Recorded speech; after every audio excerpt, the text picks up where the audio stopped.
Why do we procrastinate? Have you ever had a long to-do list but couldn't get started?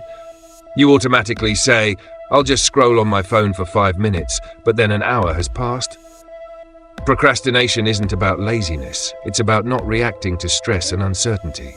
Science explains that it's not always about getting a priority reward rather than a long-term benefit. When faced with a difficult task, we tend to look for something more pleasant, like watching a video or scrolling through social media. Also, the fear of failure can cause us to procrastinate. We worry that we won't do well, so it's better to do nothing. Another reason is lack of motivation, or not seeing an exam due date, or many people procrastinate. When a task is not clearly defined to us, no brain will not see it as a priority. That's why students procrastinate on homework until the deadline, or many people hesitate to start exercising even though they know it's good for their health. So how to overcome it? Start with small steps. Try the 2-minute technique, use Pomodoro, or visualize the feeling of success when completing a task. Don't let procrastination catch up with you. Take action today. Procrastination isn't about being lazy, it's about not working. According to scientific studies, the human brain tends to prioritize rewards over focus or difficulty. This call is more beneficial in the long run. When faced with a task that requires a lot of focus or difficulty, the brain will look for more pleasant activities, such as surfing social networks, watching movies, or snacking. This effect is called present bias. We are attracted to things that are immediately pleasurable, even if we know that it will not be beneficial in the long run. Fail. Another reason why we procrastinate is the fear of failure is completely chosen. When you feel that a task is too difficult, you will worry that you may not do it well. Instead of starting and risking not achieving the expected results, there is no option to completely avoid it. That is why many people hesitate to complete an important presentation or start a new project.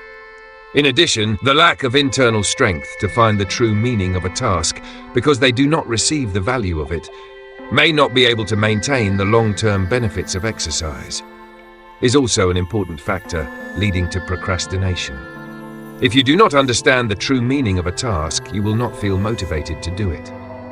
For example, many students procrastinate on their homework because they don't see the value in real life.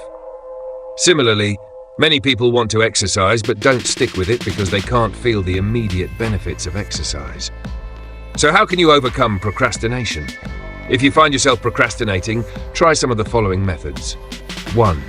The 2-minute method. If a task only takes 2 minutes to do it right away. This will help you get out of the procrastination state and easily start bigger tasks. 2. The Pomodoro Technique. Work for 25 minutes, then take a 5-minute break. This will help you maintain focus without feeling overwhelmed. 3. Break down tasks. Instead of writing, "Finish a 10-page report," set a smaller goal like write an introduction. This will make the task seem easier and motivate you to continue.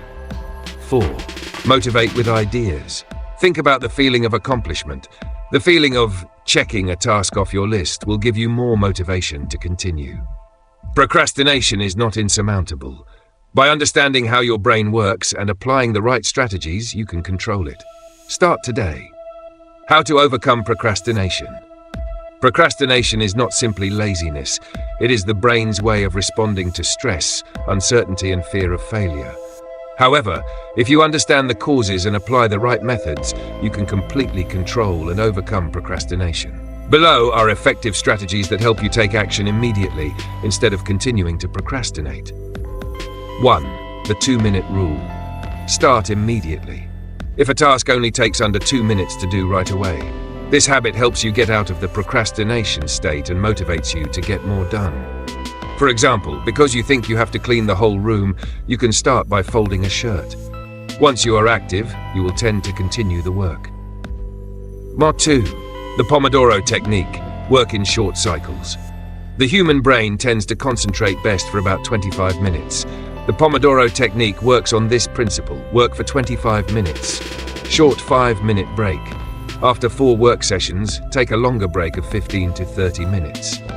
This method helps you stay focused without feeling overwhelmed. In addition, it also creates a feeling of a fake deadline. helping you to be motivated to complete the work before the time is up. 3. Break down the task. Do it in small steps found. Write a title. Write a section. Complete the first paragraph. Many people procrastinate because they feel the task is too big or too difficult. Instead of writing down, complete a 10-page essay, break it down into steps such as write a title and outline. Write an introduction. Complete the first paragraph. Each time you complete a small part, you will feel more motivated to continue. 4. Create motivation through visualization. Try imagining 2 scenarios: the feeling of greatness when completing the task on time, the feeling of guilt, stress when being late until the last minute. Visualizing the result will help you have more motivation to act immediately instead of procrastinating. 5. Change your working environment. A tempting environment, phone, TV, social media, will make you procrastinate easily. Create a more focused work environment that does not take up much time by putting your phone on Do Not Disturb mode, sitting in a quiet place with few distractions, preparing the necessary tools to do the job effectively. Take action today of but a habit that can be changed. Just start with small actions. Procrastination is not a person's nature, but a habit that can be changed. Just start with small actions. You can practice disciplined thinking and master your time. Pick a method and apply it now. Don't let procrastination control your life. Take action today. Don't let procrastination control you. Get used to difficult tasks. You can control them with the right strategies. The most important thing is that procrastination is not something that cannot be overcome. It is just a habit that the brain creates to avoid difficult tasks. However, the best thing is that you can control it by applying the right strategies. The most important thing is to act immediately instead of waiting for the perfect moment. Start with small steps like the 2-minute rule, Pomodoro Technique, break up time, where you do simple tasks right away to create motivation. If the work is more complex, use the Pomodoro Technique, work in short periods of time to maintain focus. More importantly, break up work time into short periods of time to maintain focus. More importantly, change the way you perceive the task. It is a burden. Imagine the feeling of the task. Instead of thinking it is heavy, imagine the feeling of success when you complete it. Set up the task. In addition, setting up the right working environment also plays a role in the game of removing distractions, such as phone calls, and finding an intermediate file that helps you close also plays an important role. Eliminate dangerous factors such as phones, social networks, and find a space-time to focus. Procrastination only exists if you allow it to. Take action today. Pick a task, start doing it now, and feel the change. Success doesn't come from great ideas, but from small but visible actions every day.